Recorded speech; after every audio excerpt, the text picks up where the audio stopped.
is the 996 CSR Retro. For many, the 996 is something of an unloved 911. However, it isn't at total 911, and it definitely isn't at RPM. Now, RPM's CSR brand may be familiar to some of you.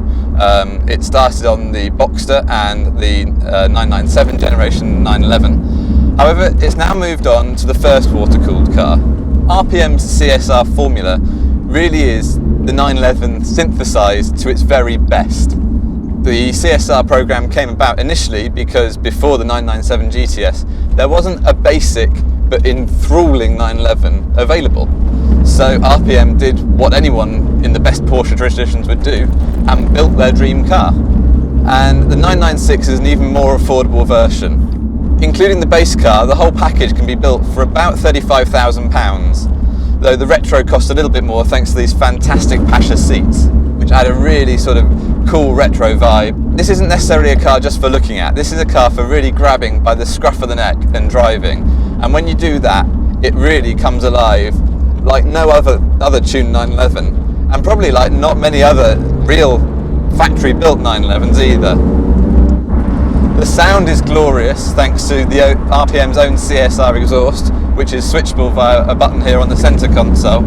However, it's the drivetrain and the mechanics that really make this thing so good.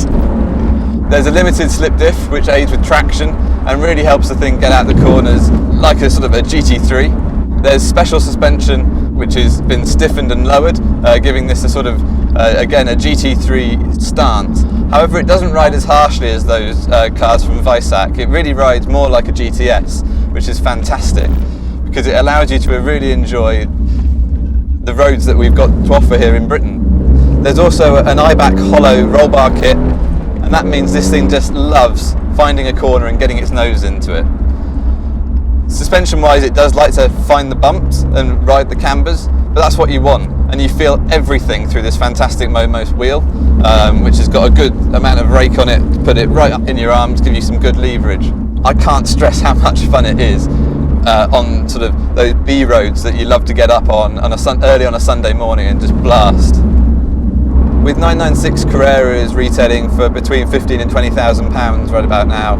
You can get the CSR car as a complete package with all the mechanicals, so that's the anti-roll bars, the suspension, the little engine modifications, the limited slip diff, for roughly about £35,000 to £40,000. So the package costs about £20,000, which is a lot of money, but then again it isn't when you think about it, because that's £40,000 for a car that handles better than a Carrera GTS and is more usable than a GT3. And when you think about it like that, then it really starts to make a lot of sense. Especially if you've got a tired 996 that needs maybe the IMS doing anyway. You might as well strip the thing down and rebuild it into this, which is probably the ultimate early water-cooled 911. I don't think anyone can get behind the wheel of this and not smile and not enjoy themselves. You can take this on the track and have a hoot, but your drive home will be just as good, and I can't wait just to drive it home.